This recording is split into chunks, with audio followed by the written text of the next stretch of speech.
All right, let's talk some NBA to recap the weekend. Joining me, Pierre Andresen from Teed Up, PeeWeeDaPlug, numbers on the board.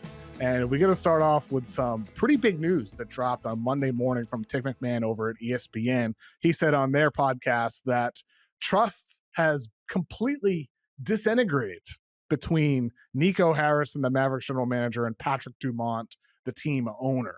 And he said, quote, "It's a matter of when, not if, Nico Harrison will be fired." This feels like inevitable, really. I mean, it's kind of like, no duh. How could trust not have disintegrated? But what's your instant reaction to this news that just dropped this morning, Pierre? You know, I typically try to be as positive as I can because this is a human element to the sport and the business. And you never want somebody to fail, not succeed, or get fired from a job. You know, being fired, I think, in this business is used so loosely that we forget that somebody is actually losing their job. But yeah, I mean, Nico Harrison has not lived up to the Luka Doncic move and the whole defense wins championships. And even the thought process of coming from that to lucking up and getting Cooper Flag and trying to transition into like getting this number one overall pick that could save the day. And as a basketball fan, not even just being an analyst and working in the media, but as a pure fan, it has been hard to enjoy the Cooper Flag experience. This is a guy that people deemed as generational and was supposed to be box office. And on a night in, night basis, it's very hard for me to prioritize the Dallas Mavericks in any form or fashion. And so because of all of that, I could see the trust being lost. I could see the frustrations, but I'm like the everyday typical fan as well, where I'm looking at the situation and saying, are you surprised? You know, is this a no duh situation like you just said? And like, why did it take all of this to get here? And did we not ever question? And when I say we, I mean the Mavericks ownership. Did they not ever question anything after the Luka trade? Why did it have to happen this late? Because a lot of Maverick fans that I know have been screaming this since, you know, the very first game of the year, it seemed like. So, yeah, overdue situation, in my opinion. Yeah, it's unfortunate it's at this point. I mean, the team was in the finals not that long ago. And I mean, for it to be at this point where, you know, it's good news for Dallas Mavericks fans. You know, it's just the reality of it. I think for them, it's going to be very hard, as I talked about on the podcast on Thursday. We had Slightly Biased on and with Tom Haberstroh and talked about, you know, how for Mavs fans, it's going to be hard just to move on until I think like everything that came from Luka, that was around Luka, is gone at this point. And as Mark Stein said over the weekend as well, there's like a vibe shift potential for Dallas. And I personally think they got to blow things up.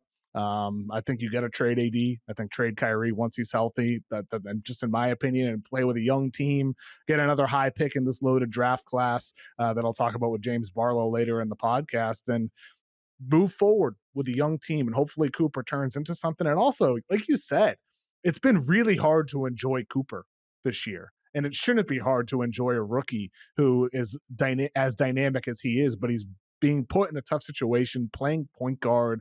It's just an ugly mess overall. And I think it is inevitable at some point they'll move on, but that does not mean it'll solve everything, because with Dumont and that family, they are not basketball people. There's no guarantee that the person that replaces Nico Harrison will be any better. Because I think with Nico, all that you can say about the Luka trade, he made some other pretty good moves prior to that. I mean, the PJ Washington acquisition, drafting Derek Lively, he made some good moves. And so like I think you have to acknowledge those while also looking at the really fatal error that he did make in trading away Luka Doncic for Anthony Davis. It's just, I just feel bad for Dallas Mavericks fans. And I hope at this point, I hope at some point they're able to feel some joy again, but and feel good about basketball, you know?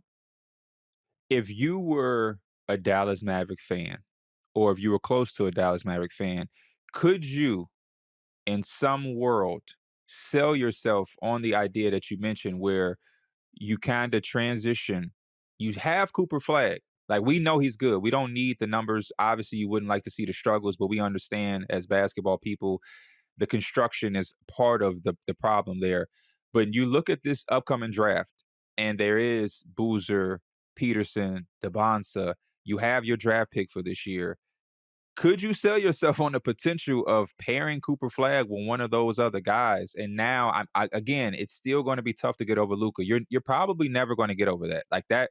That's something that I think Maverick fans at some point will have to accept. Is like, don't look for closure on that, or like try to get over it. That's going to sting forever. But if you look further down the tunnel enough, you might see a little bit of light. And I can't get past the idea of pairing Cooper Flag with one of those other guys that's coming into this draft, and like that idea is kind of intriguing. Like Darren Peterson, Cooper Flag leading the next Oh Dallas yeah. Mavericks force. I could kind of get behind that. No kidding, exactly. And I think that's the thing. Like you're a Knicks fan, right? So, Yes. so like I think like this, like there's always new players that come, right? Like I think like you're Mhm. always going to cherish certain eras of basketball where you have your favorite players, but then new players come and they become your new favorite players. And I think for the Mavericks fans, you're never going to get over Luka if you were a fan of the Mavericks at the time he was on the team. But there's going to be more new players that come that you become fans of again. And there's going to be a new generation of kids who don't even remember Luka on the Mavericks. And like those are the fans you need to win over again. And I think for Dallas, having a clean slate would allow them to do that. If they do get lucky in the lottery again and get one of the top 4 picks, particularly one of the top 2 picks for Darren Peterson Mhm. or AJ Dybantsa, it's going to feel a lot better to move forward at this point. And Dallas is 3-7. So far, they don't they don't need to trade away anybody to have good draft lottery odds. But at some point, those guys are going to come back and they're going to be playing games. And I hope for Dallas. To me, I'm rooting for them. Losing is winning this year, in my opinion, for the Dallas Yes. Mavericks. And so, getting a high lottery pick is of the utmost importance, as we see with some of the other teams in Texas, including the San Antonio Spurs. Of course, they drafted Dylan Harper back in June. He's not playing right now. They traded for De'Aaron Fox. He made his debut on Saturday, and he looked great. De'Aaron Fox Mhm. looked like he missed no time at all. He had 24 points in the game. He was playing on ball. He was playing off ball. The funny thing is that Stephon Castle, continued to really be the lead point guard, the facilitator on in that first game. And with De'Aaron Fox, I was impressed, man. I thought him and Wemby and the whole unit together looked like a team that had a lot more experience together than you would have anticipated for a first game. What were your first impressions of Fox's debut? He came in and I think he helped some of those things that were flaws for them early on. So, it's still early in the season, but they struggle with paint touches. Obviously, Stephon Castle turned the ball over a lot on this first early portion of the season. And then you talk about pull up jump shooting, playing out of the pick and roll, just having that on ball threat. And like you said, he looked very sharp. They looked like they had been playing together for more than what they have been. And I'm buying on this team. They already looked good for the early portion without him, and they were extremely scary. And Vic was playing at an MVP level, still is, Defensive Player of the Year level. And now you add in a guy who allows you to calm things down, could create his own shot. We saw this game was a little bit closer than they wanted it to be, but I think it was still good to get early clutch minutes and clutch time from De'Aaron Fox. And he was a guy that you can lean on because previous to that, as much as I like Stephon Castle, Devin Vassell, as good as Dylan Harper had been early on, you still miss that dynamic on ball creator. And to be able to see him give them that in the first game, it made me look at them a lot more scarier. They had already been a scary team in my eyes. And only thing that I can continue to think about is how hard it's going to be to game plan for this team in a 7-game series. You already have to deal with Vic. I think some of the others are complimenting him and playing real strong early on. Devin Vassell has been miraculous. And then you add in De'Aaron Fox, and now it's just this team can give you a lot of different fits. And if I was a team in the Western Conference, I would be fearful and be scared of this team and what they could be come playoff time. I mean, I think that's spot on, Pierre. Ultimately, with Fox, we saw the shot he had with 30 seconds left, kind of stopped the free throw line, leaning layup floater to extend Yes. San Antonio's lead over New Orleans. It's a close game, as you said, but I thought the paint touches, the speed, it's a different variety. I mean, Harper is kind of like he plays at his own pace. It's strong, his ability to get to the rim. Castle's more of a connector. Fox brings speed, and I think I still have my questions about the amount of shooting on the team overall, especially among those guards. But, Harper shot well before he got hurt. I think 36% from three. Castle, we'll see. Fox is a solid shooter. Still have questions there, but ultimately I think Castle's development overall as well, in that game particularly, had 14 assists, and he looks like a guy who's not just high pick and roll over and over with him either. He's a connector. Like, so many of the assist opportunities he had were like, it's hot potatoes the ball, quick pass right back to him, finds the man immediately, little elbow pick and roll with Jeremy Sohan, quick lob. He made quick decisions on the floor. And with Castle, to your point about game planning, with Castle, Harper, and Fox, Oklahoma City last year, Indiana last year, these teams that have so many sources of creation, it can come from anywhere. That's, I think, what San Antonio is angling for with these guards. Will it be enough shooting? We'll see in time. But the amount of creators they have on the team is definitely part of the plan moving forward for them. I think that was one of the most intriguing things about Stephon Castle coming into the NBA was, like, there were so many questions. Is he a point guard? Is he a, small forward? Will the outside shot connect? He's always been, for me, since I've seen him in high school all the way to UConn, and even now at the Spurs, when you mention his development, he's a winning player that has showed that he can adapt in any situation. He reminds me so much of, like, if Drew Holiday and Jimmy Butler, like, had a baby. Like, he is just like a blend of those two guys. He's super strong. He can play make, as you said, in a lot of different instances.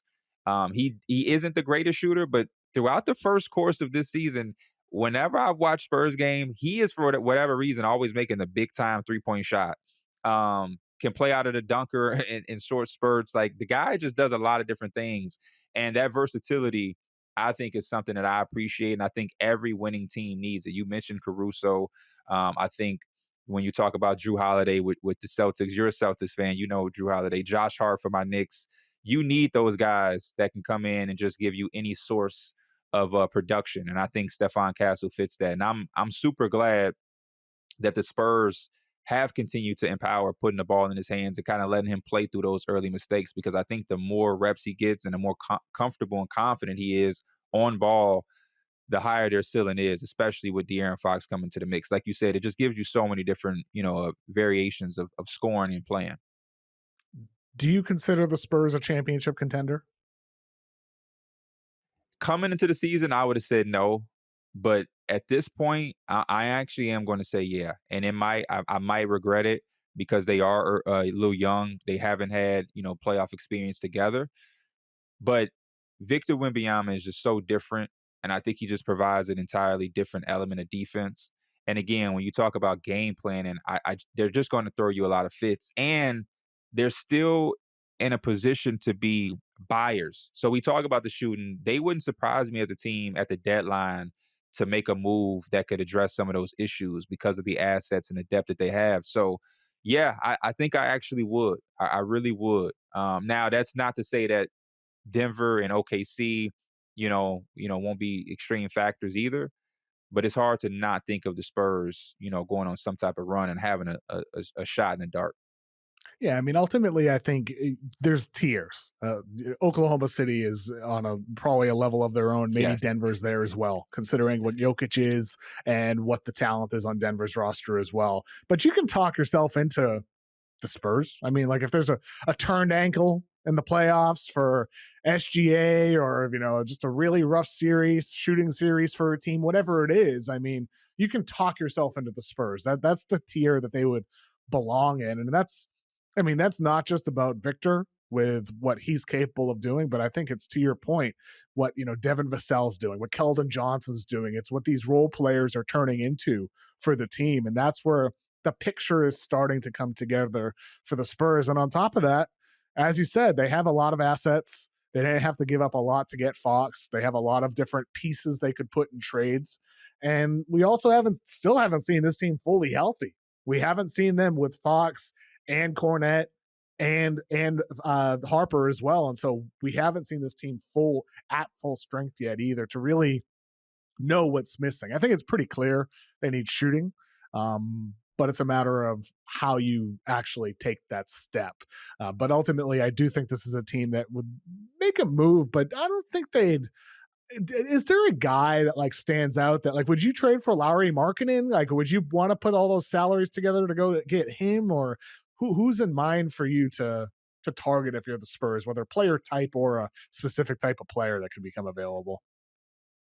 I you were right about the contracts and the money. Like, I'm always scared of that, especially when you're a team like you said, It the can hurt picture is kind of chemistry, coming right? together. You know, like that's the Yeah, thing. Like that's what OKC kind of avoided during the season, a mid-season so, trade. which was so smart. So Yeah. smart for them. I think we don't applaud them enough for that because they had so many chances to kind of go for it in a sense. And I they did look it at a during the guy like offseason. A lot cleaner during the offseason to trade Giddy for Caruso and go get Hartenstein compared to yeah, mid-season doing that.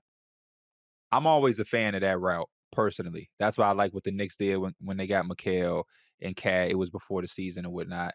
I mean, Cat was practically at the start of the season, but um Trey Murphy the third from New Orleans. It's first name on my Trey, mind too. First name on my mind. Go all in. what is his price? You know, Pricey. I think Very you, pricey.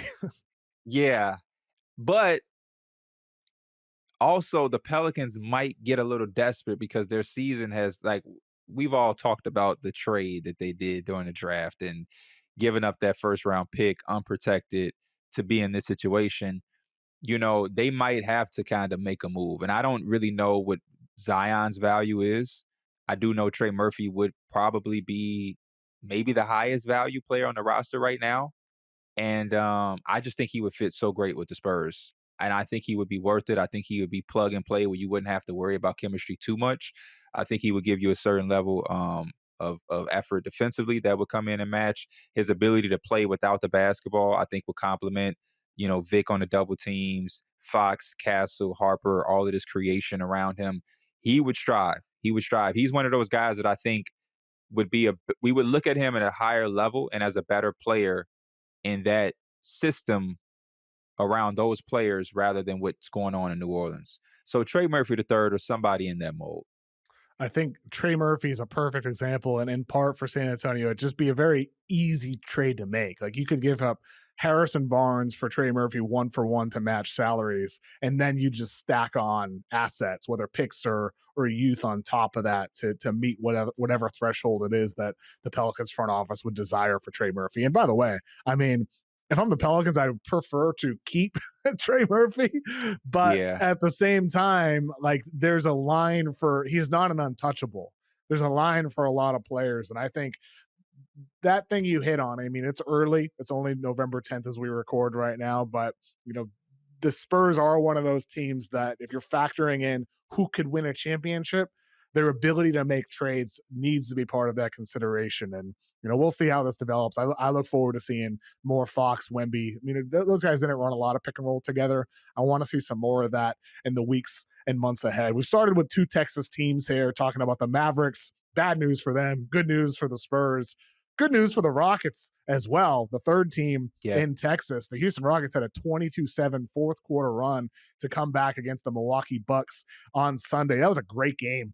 Şengün, he had a possession near the end of that game. Did you see that where Giannis picked up Şengün full court and Şengün went by him? It was a very odd. We get the play on screen here. Kind of circles the wagons and then blows by him. And it's a spin move into the paint and scored. It was a funny play, but Şengün, I mean, it capped off what was another great game for him. Man, this team, both teams, because it was a great win for the Rockets. Tough loss for the Bucks, who have been, playing good, but not as consistent as I think Giannis would want. He talked about great teams don't lose two in a row and different things like that. I do love this little thing that they have. Him and Sengun, from the Euro League situation or Eurobasket, I'm sorry. Giannis had scored earlier in this game on single and one and was saying, "Wake me up, wake me up, wake me up." So they have something going on. But very big win for the Rockets. One thing that I'm loving watching the last few Rockets games, you can see in real time and I love this as a basketball fan, the confidence growing for Reed Shepherd. Like to watch Oh confidence yeah. kind of, build up for a young player in real time, I think is always a joy to see. And I've been seeing that with him like every single game.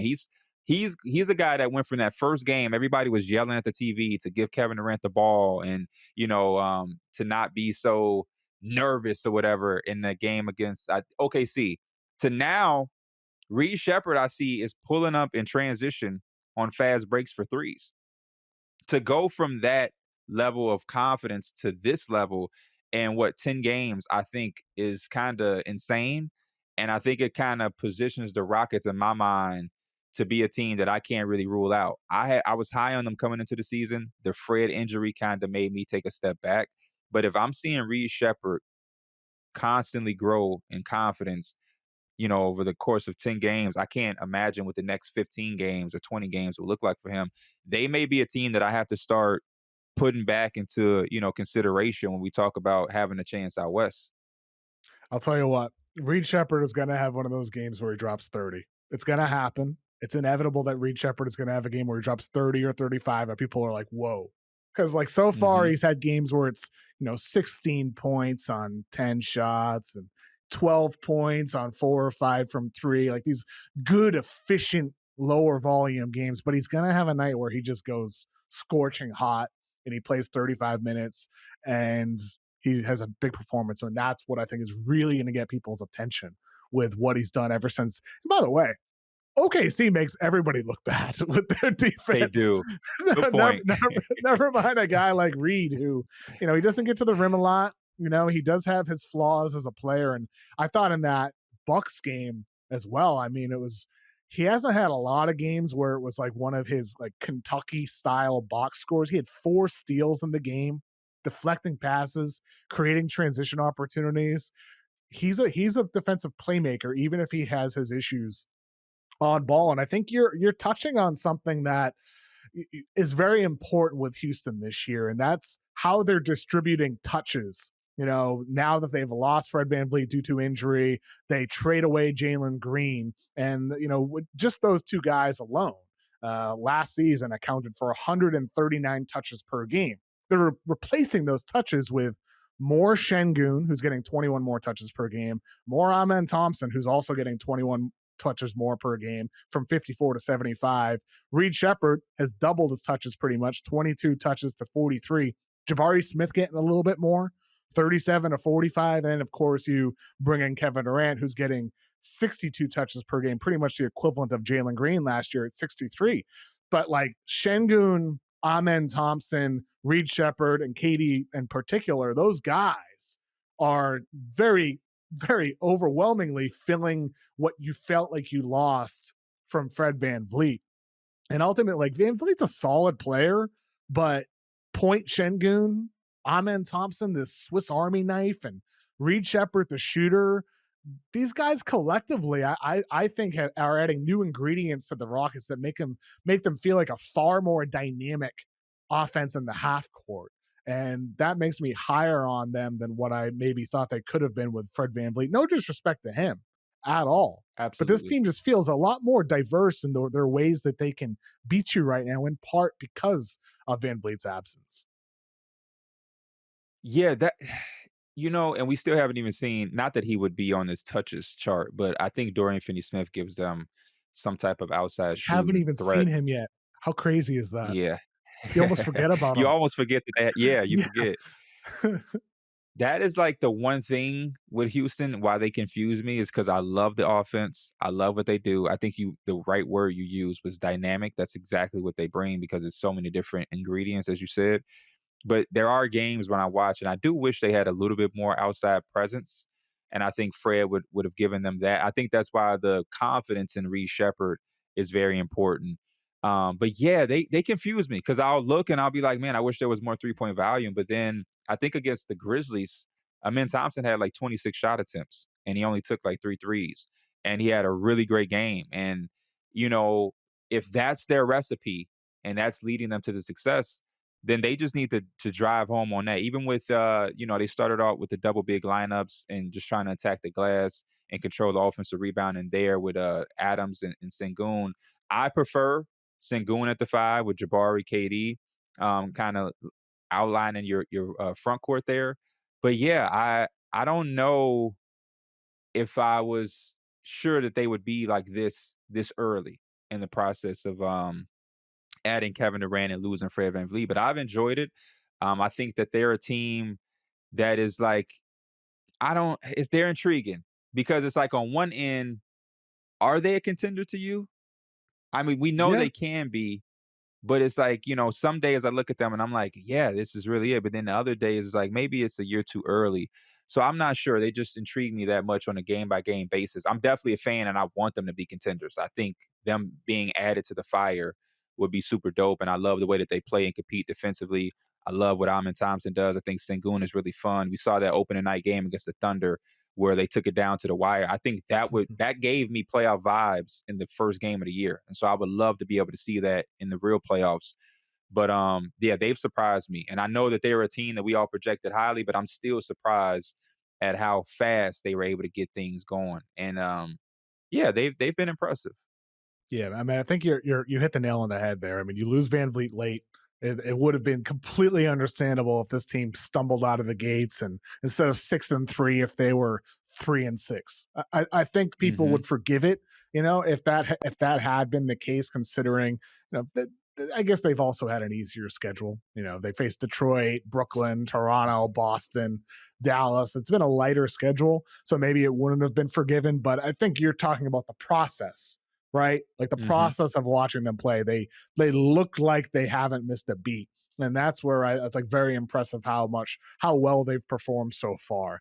And I think with Houston, are they a contender? I'd say yes. They belong in that category where you can definitely talk your way into them as a contender. If you're projecting development over the course of the year, what is Reed Shepard and Amen Thompson and Jabari Smith in April compared to where they are today? Young guys can get better over the course of the season. And, KD, I mean, with him at this point so far in the year, we saw him drop 31 in that game against the Bucks on Sunday. That was a season high for him. Tied, I know he had 37 against Detroit. I'm sorry, he had 37 against Detroit, but he's he's he's on a little bit of a lower usage so far. I'm sure that's in part Hmm. because he's 37 years old at this point. But with KD, we know he's capable of doing more in those big games come April and maybe May. And so I think this team has another level that they can tap into. And just overall, it's just like, dude, they lose last year where their best offense is rebounding their own misses. You know, that was their best offense. It's just the Yeah. reality of it. That was their best Yep. offense was Şengün and Adams just throwing their bodies at the rim trying to grab offensive Which is boards. crazy. It's nuts. And they still had a Yeah. great series and could have won the series. This year, you have Kevin Durant, year 2 Reed Shepard, year 3 Amen Thompson. I just think this team has a lot more layers, and we're seeing the early signs of that, and why like there's silver linings on losing Van Vliet, and why they actually just decided to move on from Jalen Green, Dylan Brooks, and went to go get Kevin Durant. Speaking of Jalen Green, he played in his first game for the Phoenix Suns on Friday. He had a great performance, and then the next day, he re-aggravated his hamstring injury, which is a major bummer for the Suns and a bummer for him because he looked great in that backcourt next to Devin Booker and his debut with Phoenix. Because Phoenix, they've been a bit fun this year, man. 5-5. Yes, they have been. I mean, they're playing at a fast pace. They were 26th in possession time last year, according to Unpredictable. This year, they're up to 8th in possession time, a dramatic change for them with a new head coach. So I've liked watching the Suns, but I feel like I would like them more if Jalen Green were able to stay on the floor with what the type of energy that he brings out there. Yeah, I think they have been surprising to say the least. I kind of thought that they would be right outside of the play-in, but I Yeah. definitely thought the start would be a little rough considering that they weren't going to have Jalen Green, and then I saw Dylan Brooks go down and miss a few games.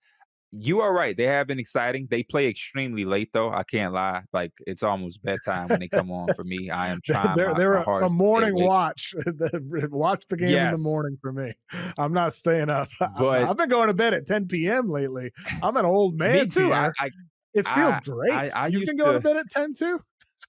Yes, like 10 between 10 and 11, and I'm Yeah, same usually a here. 1 in the morning type guy. Yes. So, The new schedule just beating me up, and then the daylight savings and everything. But yeah, I'll find myself turning their game on and kind of trying to prepare for bed. But some of these games have kept me up, and Devin Booker is a big reason for that. I love getting Devin Booker back into He's that. awesome. And like the last few years, obviously with KD, Bradley Beal was a little different.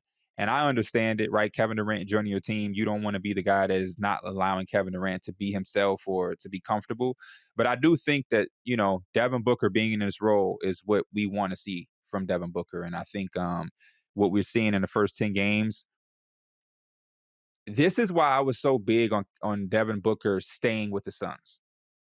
To me, there's so much value in, number one, being a part of an organization that is championing you. It's your town, your city, your team. He's already a leading scorer. But when you look around the NBA, it's not this thing anymore where we're just throwing a bunch of talent on one team and we're just going to shoot up the standings. There is proper team building. And I think if you look close enough, there are some things that Phoenix has done quickly that gives you a little bit of confidence and feel some type of security that in the next 2 years, they could be right back in the mix, not necessarily as a contender, but as a playoff team that is building for contention. And the NBA moves so fast. If you put a piece here and a piece there, stars align, and then you have a trade for a top tier role player or complementary piece, and you will be back in the mix that fast. But I love some of their draft picks over the last few years. Ryan Dunn out the gate has looked really good. I love that they're shooting the three ball as much as they are. Grayson Allen, Devin Booker, all of these guys getting up shots.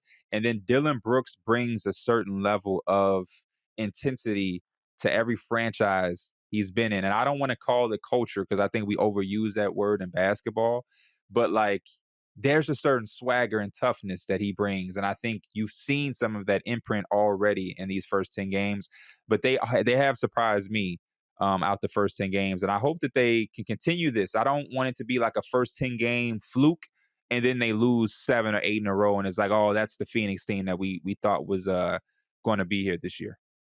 I mean, I think it was pretty impressive for them to win those, the home and home against the Clippers. Did a great job defensively against James Harden, point of attack defense. Felt like they Ryan played the Dunn. Clippers 30 times. I know. It's 3 times already this season. I mean, the schedule is 3 games out of 10.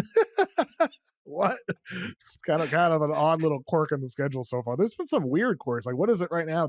I think both the Warriors and Bucks have like 7 games in 10 days or some strange. Yes. It's like a crazy amount. I get the days wrong. It might be 7 and 12 or whatever, but it's a lot of games packed in not a lot of time. And that's a funny one with the Suns with 3 games against the Clippers so far. But to your point, Booker has been very, very consistent in saying he wants to play for the Suns for life, that he wants to spend his whole career there. Been very consistent with that despite all the outside noise.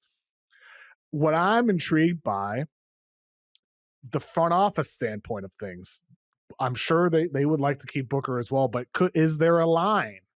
Is there like a team like Detroit, home state team for Devin Booker, that at the deadline they're like, we're one move away.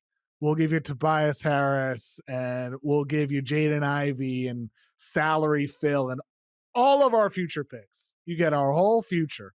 4 future firsts, you get the swaps, you get everything. Like, is there a line where the Suns are like, whoa, we got to listen? Booker's 29 years old. You're, like you said, in a couple years, a team ready to build for contention. Yes, I can see that as well with their youth and the foundation. They're playing fast. They're playing with great defense. Jordan Ott looks like a good head coach. Booker's a great player. He's your star, and a star is the hardest thing to find. But then at that point, Booker's 31 years old or 32 years old. And then if you're still 2 years away, well, then he's 33, 34, 35. Yep. And so if you're the Suns front office, that's where I wonder, is there a line this season where some team is willing to cross it that actually makes you take a meeting about the future of Devin Booker? That's what I'm wondering about with the Phoenix Suns. Because I agree with everything you said, and I would love Devin Booker to be a Sun for life, but I wonder if the front office gets a phone call this year that makes them say, well, we got to think about it and at least present this opportunity to Book. What phone call, if you ran the Suns, would make you do that? Whereas, like, not only am I thinking about it, I want to do this. Like if that Pistons situation that you put together, Tobias, Ivy, and all of those, is All that their enough? picks. Yeah. Or Mm. I mean, it made me think about it because it's like with the Pistons, like, okay, are all those picks going to be in the 20s every year? The Pistons are 8-2 this year. Katie Cunningham looks like he's taking another leap after his slow start. He had let a fourth quarter come back on Sunday. Cade's been awesome. crazy. Is this team really gonna, over the next 7 years, gonna be in the lottery ever? I don't know. I mean, I would not bet. I would not want to bet against Cade Cunningham and Devin Booker and the way in Osar Thompson and Yes. the way that and Jalen Duren and Isaiah Stewart and how that core is coming together. I wouldn't want to bet against them. So I think I'd take a meeting, but I don't think I'd take the deal. I think I'd want some real Same. high quality picks. I think that deal is good enough where I'd say, hey, Devin, we don't want to take this deal. We don't think this deal is good enough for you, but we wanted to present this opportunity to you. I think it's at that line, but I'd want more than that for Devin Booker, who's just been absolutely awesome this year, man. I mean, like for a guy who loses some star teammates to continue producing Mhm. at this level, putting in the effort and setting the tone that he does on both ends of the floor, like you got to respect the guy. Like you could easily sulk and ask for a trade and want out, but instead he's buying in and embracing being part of this new Suns team. I just have the utmost respect for that guy, and I would not want to move him if I'm the Suns. It would have to be an over the top, ridiculous offer for me to want to move Devin Booker. But I do wonder if a team would be willing to cross it. That's just what I'm thinking about this year. I agree. Like the idea is going to be out there. It's been out there for a lot of people. They talked about it a lot in the summer. But yeah, I'm just one of those guys where it's like I'd rather keep my guy and just swing and stay, like, I don't even want to say loyal, but like stay in this with him if he's willing to be committed. We just gave him the extension. He's big to our community and the city because yeah, I trade him to Detroit. He's with Cade. They're taking over the NBA. And to your point, we have to hope and dream that in one of these years, something weird happens where their pick can convey into something special. And even then, that's the one off that we're praying for. And we would have to hit that. And so if I'm trading my franchise guy that I've allowed to be arguably, or not even arguably to me, I'll say it, the best player in our franchise history, I got to get more back than just selling the idea of draft picks because we've seen a lot of these teams do these. I think somebody put up a graphic, Kevin, the other day where they showed what the Pistons gave up to get Jalen Duren to like the Hornets or something. And it was nothing. It sounded like a bunch in the real time. You got this, and we'll give you 2 picks in the second round. And they showed the players it materialized in, and it wasn't anything that anybody is talking about currently.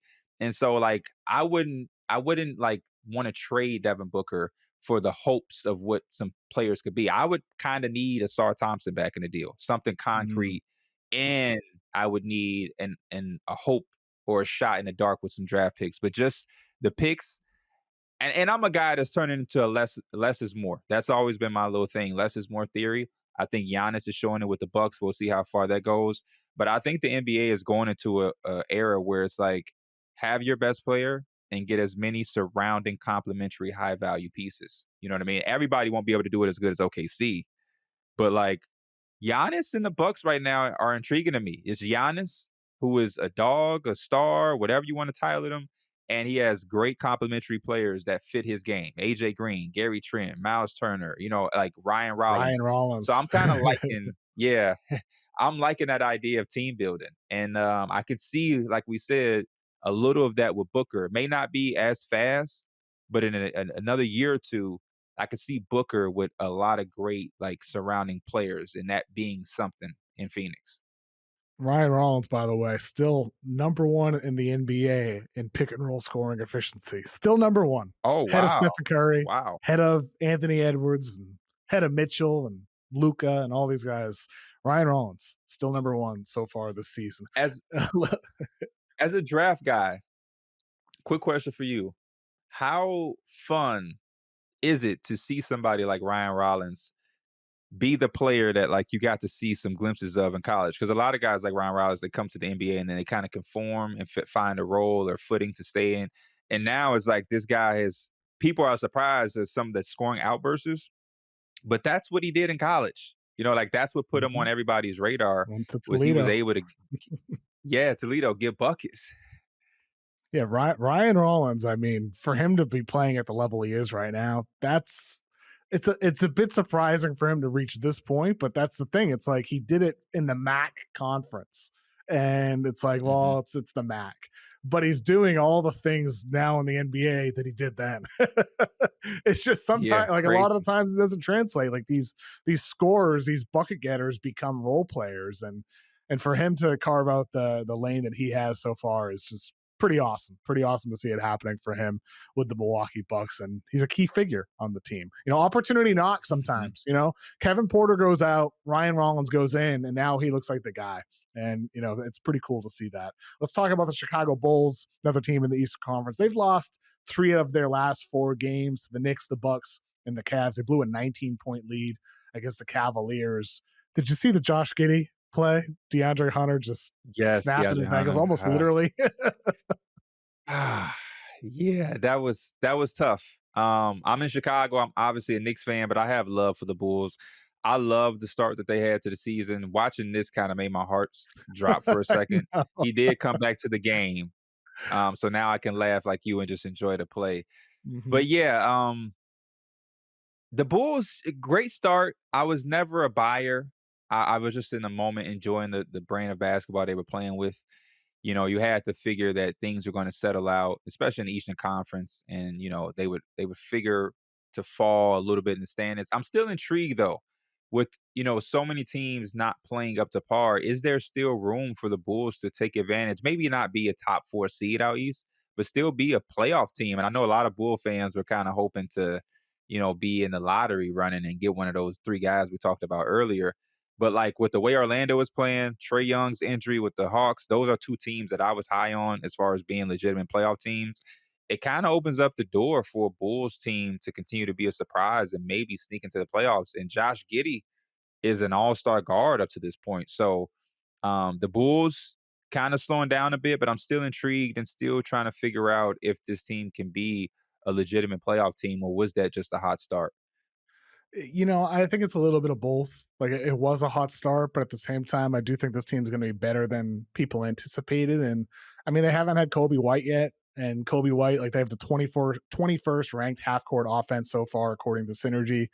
I'd imagine White's going to help that, going to inject some Hmm. scoring and creation. And, I feel optimistic about what they can be. Are they contenders? No, like they're not contenders, but I think they're a fun team and they're going to be a competitive team and they're going to be better than anticipated. And, some of those other teams you mentioned, Trae Young out for Atlanta, Kristaps Porzingis, man, he had like a good first couple games of the season, but He did. I mean, the past week plus or so, he looked more like he did last year in Boston. And I was talking to somebody recently that has what he has, Potts. Um, Hmm. I don't know if that's going to go away, man. Wow. The thing, yeah, I don't know, man. Like that's a pretty serious thing with the way it affects your energy. Um, like I guess when you lay down and then when you stand up, your heart rate dramatically increases. Like it's a pretty serious thing.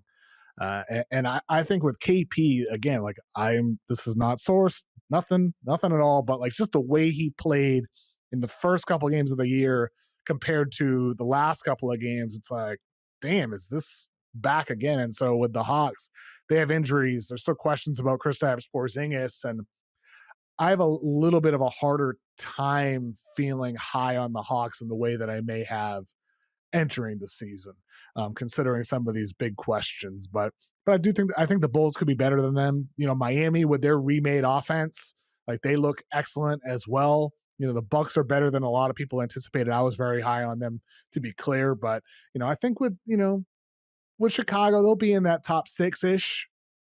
I think that's fair to say with the Bulls, especially if Kobe White can inject some juice into that half court offense, which I hope he does. For the Philadelphia 76ers, they're another team kind of in that same category. They're 6-4 Yes. so far this season. And Embiid's been better after his slow start, still playing, inconsistent minutes every night, but on a per minute basis, he looks dominant in his recent games. Paul George should be back soon, and he's going to have to replace somebody in the starting lineup. could be Kelly Oubre, but he's been great so far this year. Well, also could be your guy, Trendon Watford, who I saw a post that quoted recently after his massive 20 point, 17 rebound, 10 assist game last weekend. And it was like, at PeeWeeDaPlug back in the month of July 2021, you added the Knicks and said, Trendon Watford, please. What did you see in Trendon Watford at that time that is now manifesting for him on the court? Yeah, Trendon Watford has always possessed this ability to just be an all-around basketball player. I saw it at LSU where he would be a guy that can grab it off the glass, push the break in transition, half-court offense. He can make plays out of the elbow, short roll. He could be the ball handler in a pick and roll. He could also be the screener in a pick and roll. And then he got into the NBA with the Blazers, did some stuff with the Nets, and specifically the Nets over the last year or so. I was like, yo, this dude is going to be a free agent. Like somebody has to take a swing. Cause I remember wanting the Knicks to get him. And when he went to Philly, I talked about it so much on the podcast and I'm on my YouTube channel and different things like that, that a lot of Philly fans remembered. So when his first couple of games when he came back from injury, he played pretty well. And a lot of people were like, yo, you were right, you were right. And then he had the triple double, which now puts everything on notice. I just think he's a guy that, number one, plays tough. I think he's a locker room guy. A lot of guys rally around Trendon Watford. He's a really popular guy amongst his peers. And then again, when you talk about Swiss Army knife at the four, he does a lot of that. And I feel like they needed that in Philly. Like I was trying to figure out for the longest who would be their power forward. And so when I saw this signing, this was like a very underrated one of me. And I'm glad to see him playing so well to start. I don't know if you know, but I found this out over the summer. His brother is Christian Watford from Indiana, who hit that game-winning three over that Kentucky team those years ago. Oh, wow. Really? I Yeah, didn't it make was an that connection. Indiana-Kentucky game Huh. that was like crazy. This is when I believe Kentucky may have been undefeated, and this might be like, was it the Anthony Davis team? It was one of those Calipari teams that was rock star status, undefeated. They went into the Indiana on the road, and they took the lead. And Indiana pushed it up. They threw it back to Watford. He hit the game winning three. I always loved his game, but I never made the connection. And then I somehow Wow. connected the dots. And yeah, I'm just a basketball nerd like that sometimes. But I'm loving his presence. Who does Paul George replace? Hmm. That's I didn't think about this. I'm a Paul I George know. fan too. Because Kelly Oubre is shooting the ball out like outrageously Oubre's to been start great. this season. Yeah.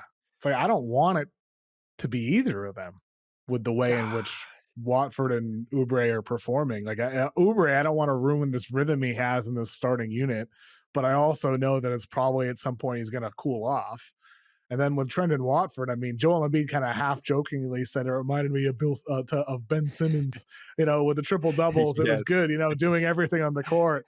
And I mean, I don't want to remove that equation either. He's versatile offensively. He can hit spot up threes. He can run him off a handoff, slingshot him towards the basket. Mhm. Watford looks great with Maxey and Edgecombe, so I don't want to lose that. But at the same time, it's Paul George.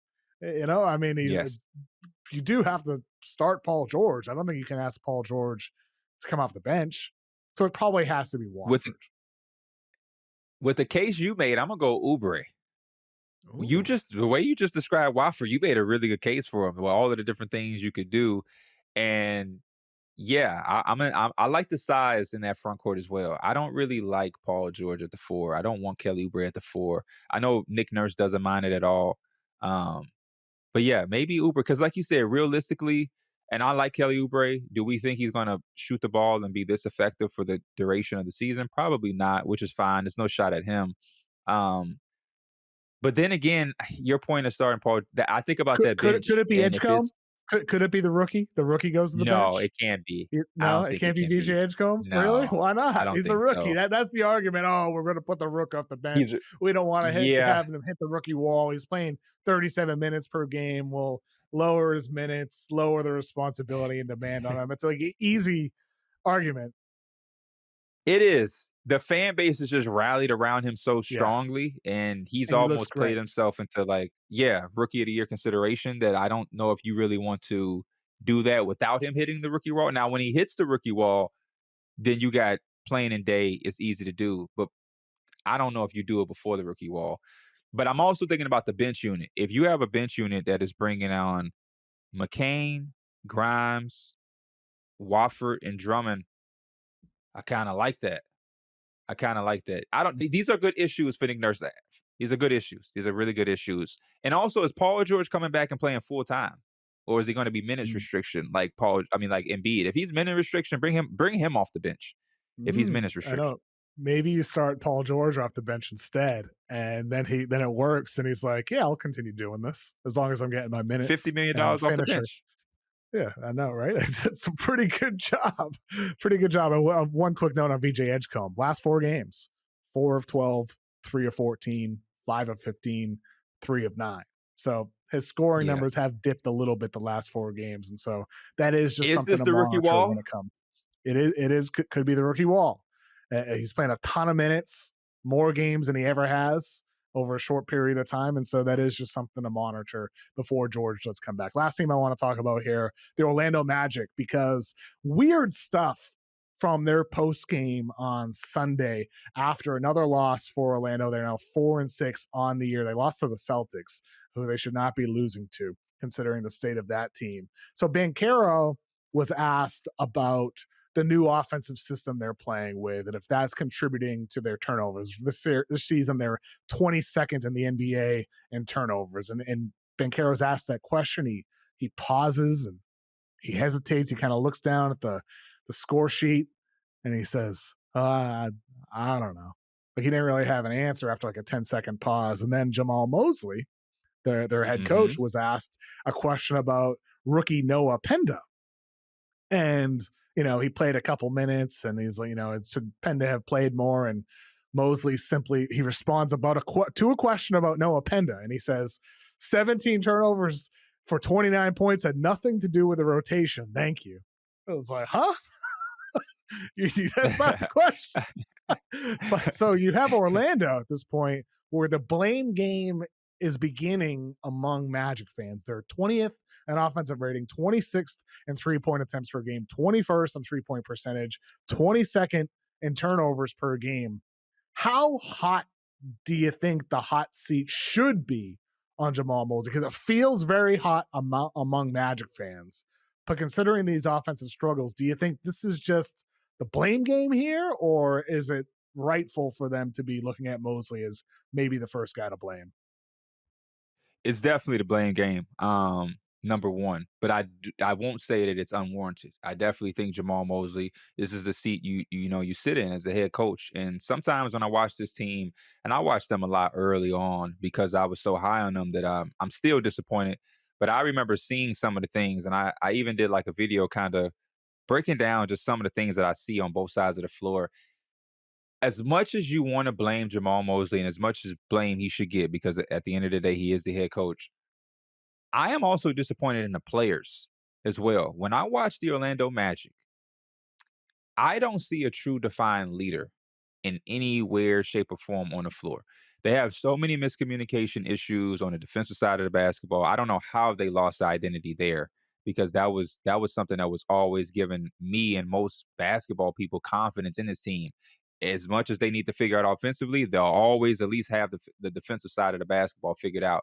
That hasn't really been the case to the extent that I think that they should be playing at personally. And then offensively, again, it's no real defined leader.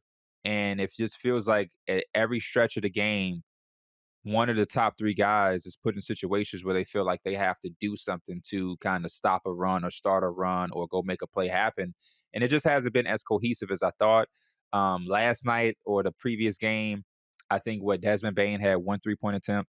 There's been numerous games where he's shot 2 3-point attempts. And I don't think they went in and invested in that trade to get that type of production, and we're not even talking about makes. We're just talking about getting the shots up. And they haven't even been able to figure that out. I think you do have to look at coaching with things like that. But I also want to say to Magic fans is like, to a lot of teams, sometimes these issues appear and you think it's just, let's get the coach out of here.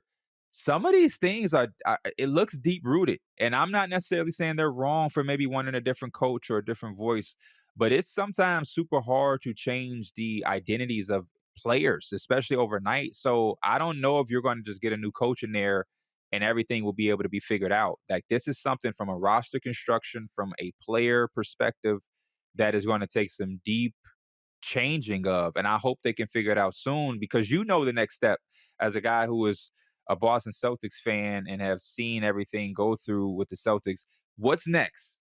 It's Franz or Paolo, the same way it was Yep. Tatum or Brown. And that team, Tatum and Brown were winning. They were having success. They just didn't win a championship. But even the playoff runs didn't stop the conversation of one or the other. The very next thing, I mean, it's November 10th. Maybe by Christmas, that conversation, if they don't get things together, may become a real conversation. I know Magic fans are going to be very sensitive and problematic of hearing that, and they're going to get annoyed fast. But that is the reality, and that's the scary part about making big time investments, is the expectation rises so much that it's very fast now. People are, like you said, the hot seat. It goes from firing a coach to now we look at the GM and people are trying to save their jobs, and you don't have 2 or 3 years to figure things out anymore. So they got to figure something out fast. I am super, super disappointed in this team, and they kind of get me fiery, as you can see, because me, you, and a lot of people around the media, we were high on this team coming into the season, Mm-hmm. super high. I mean, they were one of the teams I was most excited to watch. I thought the Desmond Hmm. Bane acquisition made all the sense in the world. And then he has 1 3-point attempt on Sunday. The last time he had 1 3-point attempt was his rookie year, you know, Wow. like when he's playing under 20 minutes a game. And for that to happen is just baffling to me. I mean, is that on Bane because it's his struggles and he's not taking the shot? Is that on the system? Is it like it's probably everything? It's probably all of the above. And that's where I think Magic fans are like, what the hell is going on? And that's why I think this next week for them, when you look at their schedule this coming week, they have a really tough game on Monday night against the Blazers and that awesome defense. And then they face your Knicks on Wednesday. They face the Nets on Friday. That better be a win. And then they get the Rockets in Houston on Sunday. So it's like this schedule, they should have at least one win with Brooklyn. Yeah. But is 2-2 enough to stop this blame game? Is 1-3 going to escalate things? Like, what if they lose all four? I mean, I like 3-1 maybe will quiet things down. But beating Portland, beating Brooklyn, beating one of the Knicks or the Rockets, you hope you can pull out one of those wins. But I don't know, man. I think you're right on here that it's going to go from, if they get let go of Mosley at some point, which I'm not totally sure they should. I like Mosley as a head coach. I I think do this is too. in part on the players as well. I don't think it's just on Mosley. Like Banchero and Franz, they're really good young players, but they have their limitations still. They aren't what they will be in their peak yet. And Bane is just like, he's playing some of the worst basketball he has in his whole career. It's just weird. It's an odd start. So I would not fire Mosley yet. I think it's too soon for that. You need to give this team more time and see what they become, come January, February, then maybe you make that move. But at this point, like that blame game it's eventually, inevitably gonna be, well, wait a minute, we changed the coach, we added these players. Is it just a Franz or Paulo problem? And maybe it is. Maybe it is. Maybe Yeah. there is something fundamentally wrong at the foundation between those two together. But ultimately, with Orlando, it just sucks, as you said, because as like a pure basketball fan, I was so excited to watch this team. Elite Yes. defense, building on that, adding layers offensively, young guys getting better, Jalen Suggs, Anthony Black, all this youth they have. I love Jace Richardson, who they drafted out of Michigan State. Maybe he Hmm. works in some minutes.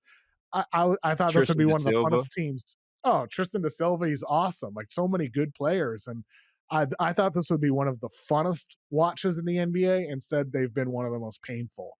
And that's a surprise to me. Yeah, as a Knicks fan who was hearing everybody coming to the season say it's going to be the Cavs or the Knicks, Cavs or the Knicks. It's just a free lane. In the back of my mind, I was like, I'm worried about this Orlando Orlando. team. Mm-hmm. I looked at them like, at that level, so I agree with you. It's just unfortunate because it isn't like this thing that from what I see, and apparently you see the same thing, where it's just like we change the coach and everything is solved. And that's where it becomes a little bit concerning. Is I don't just think it's a coaching thing. And I know a lot of fan bases, they have that thinking where it's just like, we're not winning, let's blame the coach, fire the coach, and we'll figure this thing out. But if this is more deep rooted than firing a coach, this could be a spiral. So I'm in agreement with you, where like I don't want to see Jamahl Mosley fired this soon. I definitely understand the hot seat a bit. And you showing the next 4 games makes me kind of a little bit even more nervous because I Mm, think best case scenario is 1-3. If I'm just being honest, I think that Blazers team could beat the hell out of you. Like seriously, mhm. they get physical. Um, I think did the Blazers lose their last game? They may be due for a win. Um, the Yeah, Knicks they in the lost on, Garden. Saturday to Miami. Yeah, Knicks Yeah, in the so Garden Portland for wants you. to win. Knicks at the Garden. And then yeah, you get a Brooklyn team. And like you said, you better beat the Nets. You better I don't beat care the Nets. if you beat the Knicks or the Blazers, as good as that, like if you lose to the Nets, everything just starts to rapidly fall apart. Everything. Yeah. And They if better we see beat the that, then Nets. yeah, you gotta beat the Nets. I'm sorry, Brooklyn, but They like gotta they can't afford for that to be the Michael Porter Jr. 40-point game. And somehow they went like they can't. They can't. Oh boy, and I think 2-2 would be a win if they come out of this week 2-2. That'd be a dub for the Magic to enter next week because the schedule will ease up at some point. But Pierre, thank you so much for joining me today, man. This is a fun first podcast to do together with you, man. Please let people know where they can find all your stuff. Find me anywhere in the world at PeeWeeDaPlug. There should be no one else that pops up or is is Where'd that name acting come as me. from? I should be the only one. Where'd that name come It from? came from high school where a couple of my friends randomly started calling me Pee Wee. And then on Twitter, I just needed a handle and I wanted something really catchy. And I just threw the plug at the end. And then Drake and Future came out with a song called like The Plug or something and it blew up. And one of my friends was like, because you had it before the song, now that that became a thing, you must keep it. You can never get rid of this. And then the podcast happened. And once people know you as something, it's just what it is. Like, I'm 30. I don't know if if I want a moniker, sometimes I just like, should I just be Pierre Andresen? But like, same thing with Kenny, King of the Fourth Quarter. We're getting so much older, but once people know you as something, they won't ever let it die. He's a, You he's know a what I mean? father Like, now. right, he's a king of the fourth quarter, but he's also a father. Like, it's almost like Lil Wayne. Lil Wayne will be 50 or 65, but we'll still call him Lil Wayne. So, yeah, that's just where that came from. But no, pleasure was mine. This was great. I love sitting down and talking basketball, especially with somebody like you. New ideas, new philosophies, and new things to learn. And I'm looking forward to seeing your opinions on this upcoming draft class, man, because we have a lot of intriguing guys. So I'll Mhm. be tuned in um, throughout the year. But yeah, thank you for having me, man. It's a pleasure. Thank you. Thank you so much for joining me. We'll do this again during the season. Up next, we have James Barlowe talking about that NBA draft class. Thank you, Pierre. All right, it's time for draft class. Joining me today from NBA Big Board, James Barlowe. James, what's up? How you doing, man? I'm doing excellent today, man. It was the opening week of the college basketball season, so I want to go through some of the things we learned over this past week, starting with lottery lessons. So this is going to be a segment where we focus on 3 of the guys projected to go in the NBA draft lottery, top 10-ish guys. Who do you want to start with, James? It's almost unfair not to start with Koa Peat. He had the best game until Neoklis. We'll get to Avdalas soon. But, Koa Peat had a monster performance against Florida, 37-5. A lot of people think Florida is the best front court in the nation, and he got what he wanted. I was impressed with his athleticism. You look at Koa Peat, he's built like, a brick wall, and he can move. But like he showed explosiveness in the short roll. He had a couple lobs that he caught, finished above the rim plays. Those things that are things that I want to see from him. Very impressed with his playmaking. And like I knew that he was going to be a really good defender. He showed that in the under 19s this past summer, but like he did a very good job defensively and short range or excuse me, mid-range jumpers, touch. Like he did a lot for himself. I had him at number 11 in my preseason big board. And I think that he is somebody that could crack the top 10. We'll see how high he goes. I do want to see him shoot more threes. I do want to see him rebound and push because he does have the ability to handle the ball. He handled the ball a lot for the Compton Magic. So, but very impressed with his game overall. I think he has the potential to be a top 10 pick for sure. Yeah, definitely has potential to be top 10. He looks like a top 5 pick, at least in that Yeah. opening night game against Florida. But to your point, I mean, if you're an NBA fan watching Koa Peat, you're like, okay, first of all, this guy's awesome. Like you said, he's like a brick house. He's strong, versatile offensively, lob guy. But then you're like, oh, wait a minute. He's only 6'8", hasn't hit a three-pointer yet this season. You mentioned his time with the Compton Magic last year. He shot 70.5% from the free throw line, only 29% from three. So if you're an NBA fan looking at Koa Peat, you're like, is this guy going to shoot threes at some point? Do you expect to see that this season, James? Or is that more of a long-term, down-the-line developmental thing for Koa? I think it's long term, but I also think, and I wish that these guys, you know, when they look at these schedules and say, okay, I don't know where this school is at, so I'm pretty sure I'm going to be able to, you know, do what I want early on. That's to me the time where you should kind of try to mix things up. But ultimately, long term, Koa Peat, I feel like he just has to stretch the floor. I think while he is a good athlete, he's not your great athlete, but at the same time, him being able to stretch the floor is going to keep the defense honest. And as a pick and roll four guy, I think, which he will be at the next level, you're going to have to make those jump shots on the pop. Like he has very much so a 2002 power forward game right now, and he's just going to have to make some adjustments. I mean, I think the good thing for him, at least in today's day and age in the NBA, there's so many too big lineups, so many too big teams. And so I think like if he entered the NBA, like you said, 2002, perfect, right? If he entered the NBA in 2016, it'd be like, well, is he a PJ Tucker, small ball 5? Nowadays, it's like so many teams are playing with two bigs, whether they're, 7-foot bigs or undersized bigs, that I think for Koa Peat, there's a role for you in the NBA nowadays when you see the amount of guards that like might be limited jump shooters like Amen, Osar Thompson that can set screens and play in the dunker spot. It's a positionless game nowadays. And I think that's where with Pete, I can't wait to see him in the NBA, obviously, to see how like those edges of his game develop. But even right now for Arizona, the fact he did that on opening night, his first game of his entire college basketball career, is one of the best debuts we've ever seen. 30.7 boards, 5 assists against the defending national champions. It was just awesome to watch. Just like purely as a fan, like putting aside draft stuff and all that, it was just so fun to watch him do that.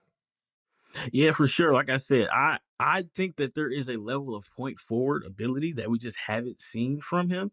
And maybe it's the coaching staff telling him to kind of like dial it back some, but like he has the ability to rebound and push. And like that is what I want to see going forward. Because then that will make up for the time frame that it takes for him to get comfortable shooting and knocking down threes. But if he just starts rebounding and pushing, or like in pick and roll, short roll, like he's going to be really good there. So it's like I just want to see him use all of his skills right now. But I mean, we're being very picky of a guy that had a 30-point opening night against what a lot of people think is the best team in the nation. All right, what's your next lottery lesson from opening week?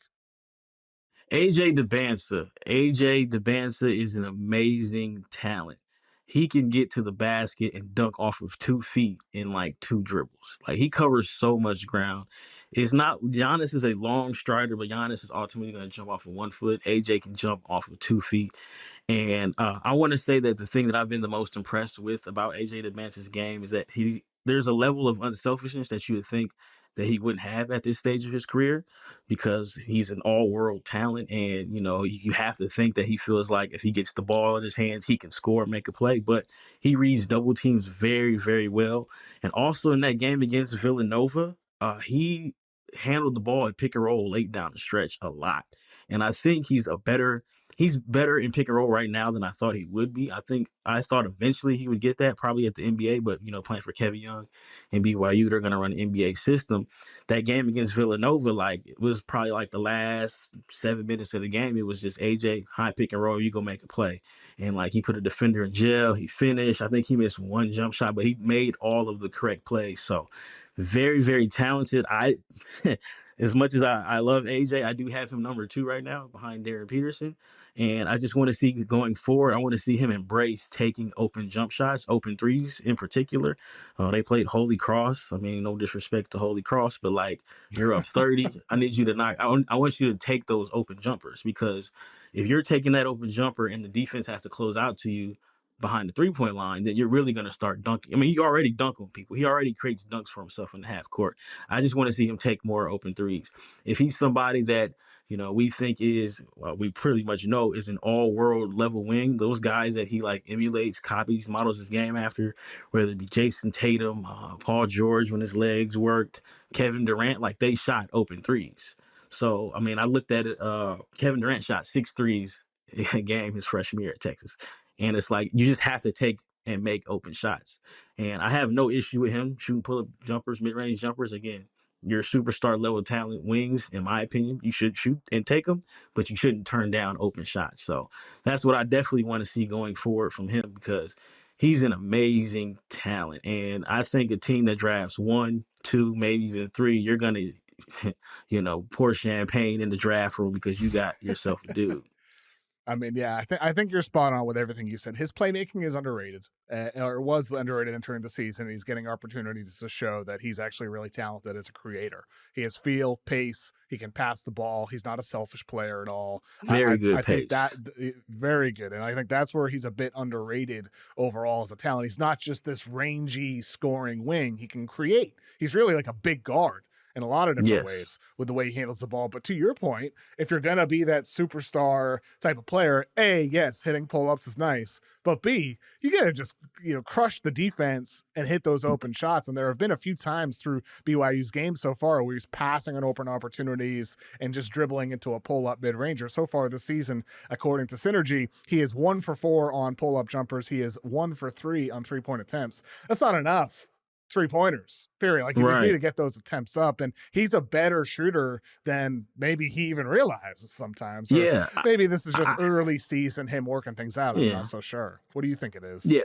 I had him, and the thing is, I had him at Utah Prep. I think he was at like 40% on unguarded catch and shoot shots. I mean, you have to think players of their caliber, they don't get very many open jumpers, just because, especially in high school basketball and in AAU, because they're the number 1 on the scouting report. But like, if you think back to those Golden State days and those big shots that Kevin Durant was hitting to knock out Cleveland, like those were trailing catch and shoot threes. And the play that I clipped up on Twitter was a trailing catch and shoot 3 that he ended up passing up.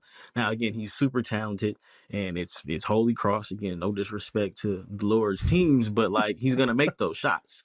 So I want to see him, I want to see him embrace those catch and shoot shots, because the floor becomes bigger when you're making and taking that top of the key, catch and shoot jumper. So again, he's so talented. I've watched his clips like 2 or 3 times over, and it's just they're as impressive as the first time that I watch him. What's holding him back from being your number 1 right now, James? I think Darren Peterson just is a better basketball player, and it's crazy to say. What does AJ need to do to be the better basketball player? Like, what's holding AJ back specifically? Well, so I like AJ on the glass, very much so. Love him rebounding. I want him to create more defensive plays. He's got all that talent. He has all that length. He should be blocking at least 1.5 shots per game. He should be getting steals in transition. And right now, the defensive counting stats, not talking about the 2-game sample. I'm talking about just through like their high school, their prep career, their AAU career. I think he's behind as a defender, even with all that length, athleticism, and potential. I think Darren Peterson is going to just create plays on defense. I think Darren Peterson, those same shots, again, it's early. We're not talking about just 2 games, but those same shots that AJ may turn down, like Darren's knocking those down. Like you could, even though they did lose that game against North Carolina, like there's a certain level of fear. It's like, oh shoot, we left him open. He's going to make this shot. And then like that's gonna continue to open up the game for him. Like I feel like Darren, and not just these 2 games, but just speaking of these 2 games, Darren is averaging 21 and he hasn't like dominated the game yet. You know what I'm saying? Like it just looks easy to him. But I think Darren is the best guard prospect that we've had in the past 15 to 20 years. And he's going to bring it defensively. He's going to make shots. Very good playmaker, competitiveness. He just checks all the boxes that I want to see from my superstar guard right now. And again, I think that they're really close to each other. But today, I'm taking Darren Peterson.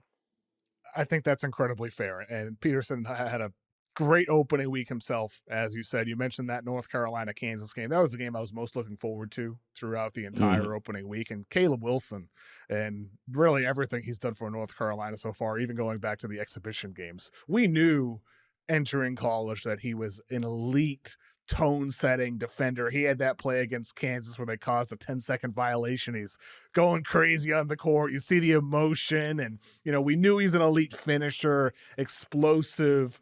But the mid-range shot making, he had that turnaround on the baseline against Kansas.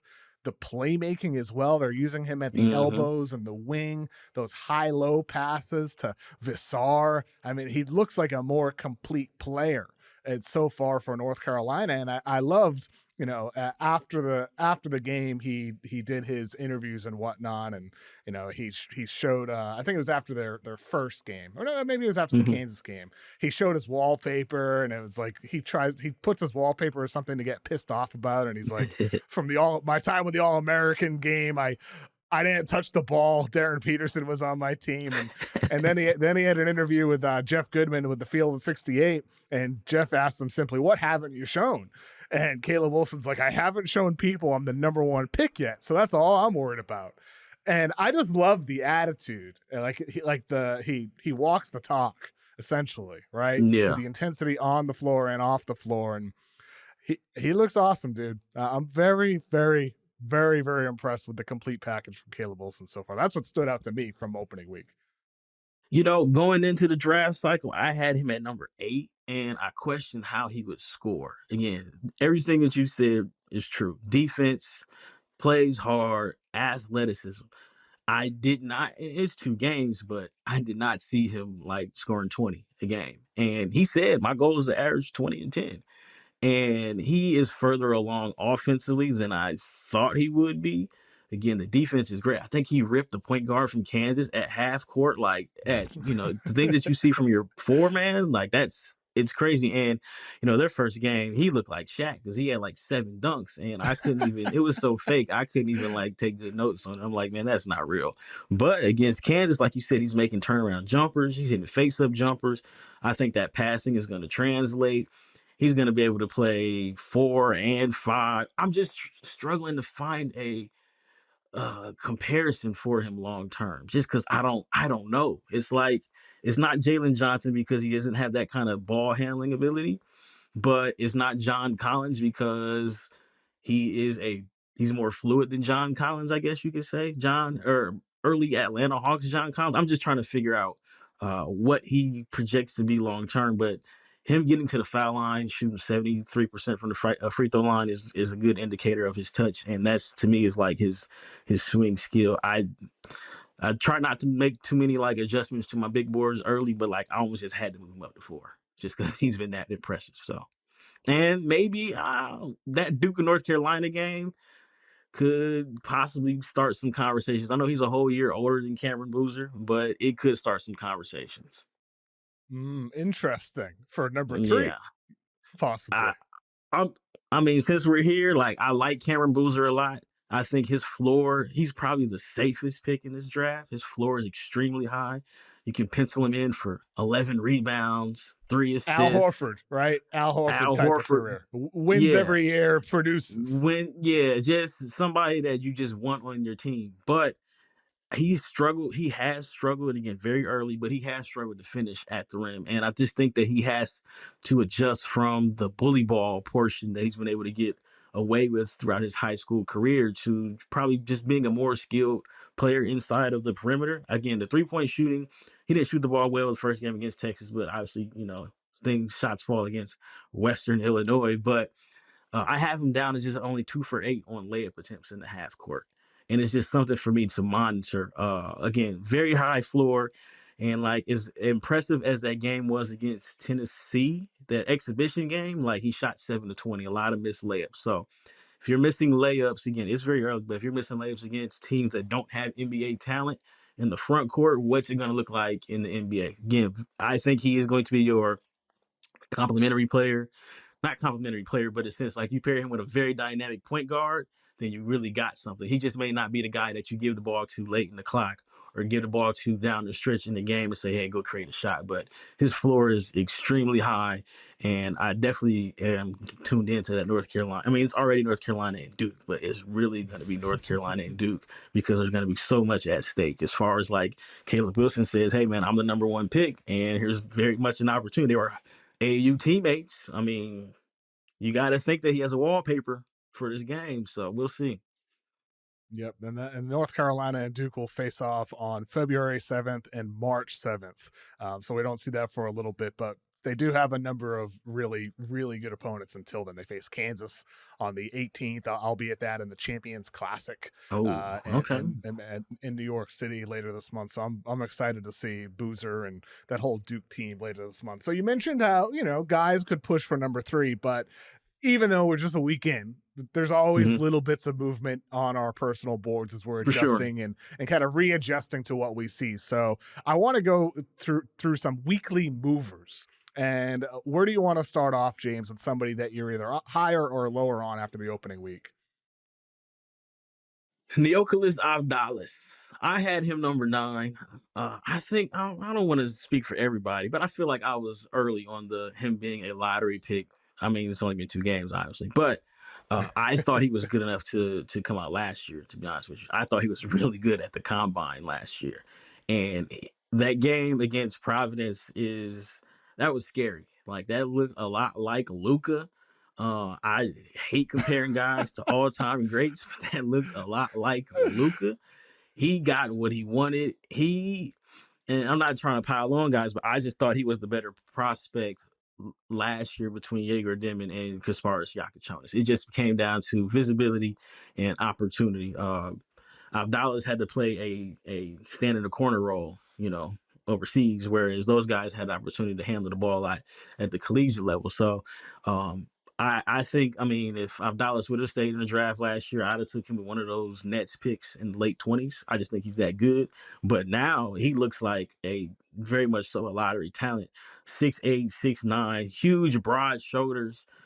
Somebody said he is built like Zach LaVine, but he doesn't have the springs in his legs. But it's gonna come down to Avdalas just making shots. Like, it's literally that. That's it. Like, he can make every pass. He can create his own shot. He can get his own shot. He can get to the basket. He's extremely poised. It's just throughout his career, as those Luka Doncic comparisons, that they weren't just from this past week, and they've been going on for some time if you follow his career. But he just has to make shots, and he hasn't been efficient. And even then, like, the game against Providence was great, but the previous game, I believe he was like 3 for 13, and he just kind of struggles to make shots. Again, not a great athlete, very talented, very skilled, but if he can make James. shots, he's very inconsistent. That was my issue with him last year, and through 2 games. First game, he just wasn't good. 3 for 13, right? And second game, he's looking like a number 1 pick. I mean, I posted his highlights on X, and I asked simply, who does this remind you of? And, sometimes you make a post and you don't expect a big reaction, but it was like a huge response with a ton of people responding to that. And so, like, some of the responses, a taller Luka, there's a lot of Luka responses that we saw. As if we cycle through these with these, we saw Virginia Tech is a 6'9" in shape Luka. I mean, he's just a lot of Luka responses, but I feel like the Luka one's a little unfair to him. This one from YC Banks said more like MPJ pre-injuries in college. I thought that was an interesting one as well. Chris Middleton, I thought that's an interesting one. Giannis could use a Chris Middleton on the Greek national team. That's a solid one, I'd say. Tony Kukoc, if you want to go back to the 90s. European comparison. Gotta have got the white guy Euro comparisons. Gotta have those. This one was my favorite. He looked like the boom goes the dynamite guy. You remember that? Like before the internet went mainstream. You remember that from back in the day? That guy, this guy, the boom goes. He was boom goes the dynamite. You never saw that? That was a guy on like a local news channel doesn't cover basketball, and he a basket was scored, and he said, "Boom goes the dynamite." And it's just like it was something on E-Bomb's World many years ago. Penny Hardaway, that's outrageous. Penny, get out. Yeah. I got one for you though. What about I like to make the cross racial comparisons because basketball is orange, and that's the only thing that I see most of the time on the court. But what if he is like you remember Karis LeVert in Brooklyn? He said several stops, but Karis LeVert in Brooklyn, particularly in the bubble, he was like, okay, go play point guard and make some plays off the dribble.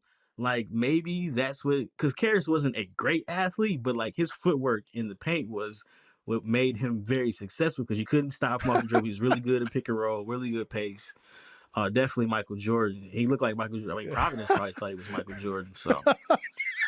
Yeah. For people who are listening on audio, aren't seeing the video on YouTube, the Billy Ray tweets said, "Gonna have to go with Michael Jordan." That's funny. I know that is funny. The comparisons, like you said, Providence probably thought he was Michael Jordan. I think the Karis LeVert one's interesting. There's a little streakiness to Karis LeVert too. Because exactly, Karis could get 50. Mm-hmm. He could have 50, or you could be like, get this dude out the court because he's just 100%. Not making plays. So, yeah, but undoubtedly for Avdalas to have that coming out party, 6'9", out of Greece, goes to Virginia Tech. More games like that, I think more people will be on the same page as you with him as a lottery pick. Who's another guy that is a weekly mover for you? So I'll be the first one to tell you, Cameron Carr. He was not on my radar at all. He had I guess, lackluster freshman year at Tennessee. Second year, he left the program early. I know he was hurt, and then he winds up at Baylor. And he is, without a doubt, to me, Baylor's best prospect. I know they have Tunde Yusufa, who was a McDonald's All-American, but like Cameron Carr is their best prospect. He reminds me a lot of Mikal Bridges.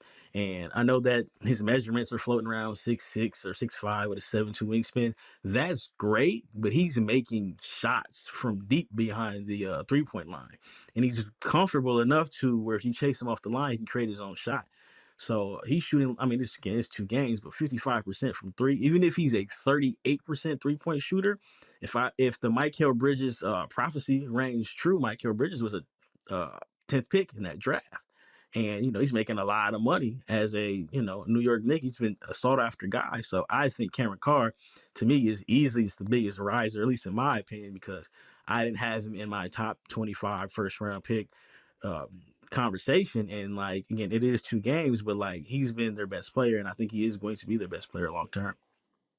I mean, he played 18 games the last 2 years, 4.3 minutes per game his freshman year, 10.3 minutes per game his sophomore. Now he's a redshirt sophomore because of the injury, as you said. So he's actually of junior age. But I mean, from barely playing at all to looking the way he did, because he's got size, 6'5", as you said. He's got length as well. He's hitting 54.5% of his three-pointers so far. We'll see where that number actually ends up going. But I've been really impressed with the defensive ability, the deflections, the reaction time. And that's where I think that Bridges comparison is coming from for you. It's not just the offense as like kind of a complimentary guy, but the defense. It's like, okay, this guy could fit in the NBA with his length and awareness and reaction time. Yeah, and I guess he's the definition, if this all works out for him, as it being it's a marathon, not a sprint. I mean, if you look at it, like he played behind Dalton Connect his freshman year. Then Tennessee reloaded with Chaz Lanier. So it's like he may end up having the better draft results, and it just took a little time. So it's good. And he's got, NBA, DNA. His father played in the league for some time. So I'm very interested in seeing how this works out for him long term, especially in this season, because I think he has, lottery level talent. If he's able to, again, we see the 3-point, it's going to come down, but just keep up with the deflections and being able to stretch the floor, get fouled, and create your own shot. Like I said, I think it's a lot of Mikal Bridges in this game. His father, for people who watch basketball in the 90s, is Chris Carr, who played 6 years in the NBA with Minnesota, Phoenix, Chicago, Boston, New Jersey Nets, Golden State Warriors. So played for a number of different teams in the 90s from 95 to 01. Chris Carr last year with the Celtics. I don't remember Chris Carr. I mean, I watched those Celtics teams. I don't remember Chris Carr. He probably has some. I mean, he wears 43, but knowing you guys, Celtics fan, he probably wear like 83, some obscure random number that you guys just throw out because everybody's number is taken already. So. Looks like he did wear 43. I'm seeing that with the basketball reference shirt. He wore 43. Surprised that was available, but he's got some good DNA, and I know his father was a dunking machine, so he tried to put somebody in the poster last night against Washington. I know he missed it, but he's definitely got the tools for sure. Yeah, he's a fun player. Like you said, looks like a first rounder. Games this week. So for people listening to draft class right now, that might be NBA fans who just keep an eye on college basketball. What's a game that you think people need to watch this week, James? Kentucky and Louisville. Big game, big test for who I think is a top 5 pick. Maybe, I mean, some people think top 10 pick, but Michael Brown Jr., point guard for Louisville. He's got a lot of talent, 6'4", 6'5". He's going to measure out better than what he has in past, starting to fill out physically, but dynamic point guard, definitely not gun shy. He's going to get his threes up, but he's a very good passer. He passes with both hands. I think his initial test, we'll call it a pre-test because it was a preseason game against Kansas. It didn't go too well for him. He didn't shoot the ball well, but you got Kentucky. This is a cross-town matchup. Very, very good opportunity for him to prove why he can be a top 5 pick in this particular draft. I'm a big Michael Brown fan. I think he can make every pass. I do think that the shooting is good. He's dynamic with the ball. Again, the traits that you want your point guard to have in today's NBA. It's going to come down to him being efficient inside the three-point line. He has struggled in the past, finishing at the rim, but he's starting to get confident in himself, in his physical ability, and creating dunks off the dribble. And also for Kentucky, I want to see Malachi Moreno. He's kind of a sleeper right now, depending on who you ask. Jaden Quaintance is unavailable, but Malachi Moreno, some people think he has first-round talent ability, and this would be a good opportunity for him as well. So, but really the guy that I'm focused on is Michael Brown Jr. I can't wait to see Quaintance whenever he gets back. I'm looking. Who does he remind you of? I mean, like the positive side of things, or like the fearful side of things. Negative, his negative side was scary, man. He was out there shooting threes like a splash brother at Arizona State. I feel like sometimes these college coaches are like, man, you know what? You're a 5-star recruit. We got to keep these 5-star recruits coming. Man, go ahead and shoot a couple threes. But he reminds me of Jalen Duren, to be honest with you. Jalen Duren, that's and Jalen Duren he's taking a leap this year. He's locked. I saw him cuss out. I mean, Sir Thompson last night, and he would be the last guy you thought would be cussing anybody out for defensive, reasons. But I think that Jaden Quaintance reminds me a lot of Jalen Duren, and they're both super young freshmen. Is he going to continue to shoot though? No. Quaintance. Oh no, Quaintance. Keep chucking him up there. I want no part of him. No. We gotta cut that out. I know. Just stop. Just end it. Yeah, please. Forget about it. He wasn't a good free throw shooter, but he was like 45% or something like that last year. I know he's under 50. And it's funny, like we're talking about him, but like he's really great on defense, and he's an athlete, awesome. And I think he's a very good passer too. He just has to, they got to reel in the shooting, but he has a lot of talent. I just got to see what it looks like post ACL for him. Post ACL injury. That's where like for some reason it's like not. It doesn't make any sense because this guy I'm thinking of was like 6'5" or 6'4", but it's like a stretched out Justice Winslow, like Justice Winslow with 6 inches. And with the handle, the creation a little bit where there's not much of a shot, so it can work for Quaintance without a jumper. Whereas for Winslow, it never. Yeah. You can't be 6'5", you can't shoot. But Quaintance is an amazing defender. So we'll see. I just need him to be healthy. But you see, behind the 3-point line, don't look at the rim. Please don't. So don't. Just pass the ball. Use your handle. Use your passing ability. The game I'm most looking forward to this week, I'll be on Saturday at TD Garden in Boston, BYU and UConn. I'm very excited for this one. First time seeing AJ Dybantsa play in person and going against UConn and Dan Hurley and that group. They're not, the team that they were that went back to back necessarily, but be fun to see AJ in person against a good team at home. At home. Yep. So I think for AJ Dybantsa out of Brockton, Massachusetts, a little bit of a homecoming, getting to play in Boston on the home of the Boston Celtics. So I'm looking forward to this one. What are you looking forward to watching in this game? Maybe aside from AJ, are there any other prospects in this one, like a Richie Saunders on BYU? Anybody else that you'll be keeping an eye on? Funny.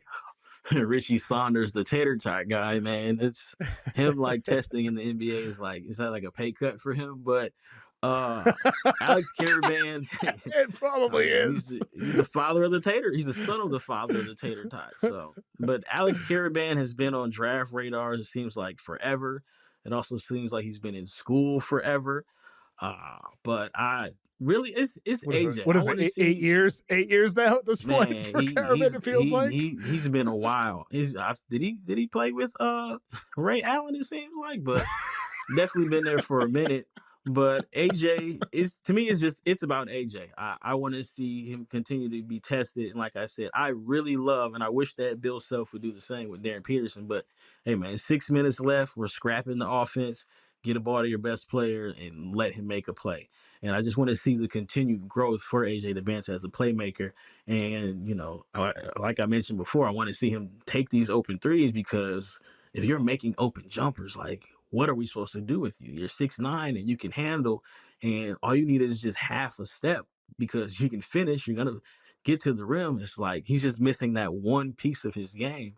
And then that's when it gets really, really scary. That's when those Kevin Durant, Tracy McGrady comparisons are like really, really true about him, because he's just that talented of a kid. So I think he's going to have an amazing performance. This is at home, one of his many homes. He's a well-traveled kid, but I think he's going to put up an all-timer for sure.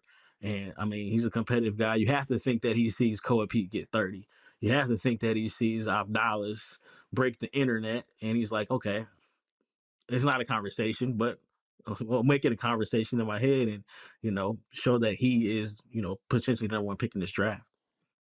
I mean, I do think AJ is wired that way, and this is the type of stage for him to start to prove that. With Richie Saunders, the tater tot guy, I think he's an NBA guy. I don't care. He's going to be 25 as a rookie. The jumper, the activity, the intensity, he at least deserves a chance. Is he going to make it? Sure. I mean, we'll see.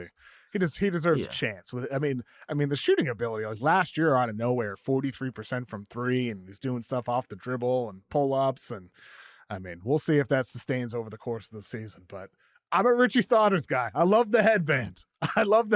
James. I'm not mad at him for the headband. I wonder, if he sees that two-way deal and is like, what? That's it? Man, please. But I mean, he loves basketball. You do it for free. Yeah. But yeah, he's gonna take a pay cut if he takes a two-way. So yeah, so I saw he is like a tater tot ice cream brand, something like that, through the NIL. Like a really tater tot ice cream. I don't think tater tot flavored ice cream. There's no way that's good. Nah, I'm a public school kid, man. Tater tots weren't good just to begin with to me, but ice cream, that sounds like trip to the bathroom. Tater tots. Very rarely have I enjoyed tater tots. When tater tots are good, they're great. But tater tots, like you said, public school, like I would always pass. Nah. Who knows how old those tater tots were? They were feeding us. Yeah. How many years they took off our life? The Saunders family to blame. Right. I got a bone to pick with him then, for sure. Well, if you get a chance to sit down with him on your show this year, NBA Big Board, well, you can ask him about it. We definitely bringing up the tater tot stories. Yeah. Have to, because I need to know. He's gonna get so sick of talking about it once he goes to the draft cycle, and every single person is asking about the tater tots. He's going to be tired of it. Well, James, thank you so much for joining me today, man. Please let people know where they can find all your stuff. I am on X or Twitter, whatever you call it. I'm at Draft Junkie James. On YouTube, I am an independent content creator. It's the Draft Junkies podcast. If you find me on X, just you'll figure it out from there. But writing Your brother articles on left you. He left you. Man, he left me, but he left me in a good spot, man. And I'm very happy for that dude working for the Mavericks. And you know, I know he misses it, but he is reaping the results of all of his hard work. So I got to carry on the torch for the family. Got to make mom and dad proud. So definitely find me on X. Everything is there. So, yep. Keep up the great work, James. Always enjoy your stuff. Have a good day. Appreciate it, man. Thank you for having me again.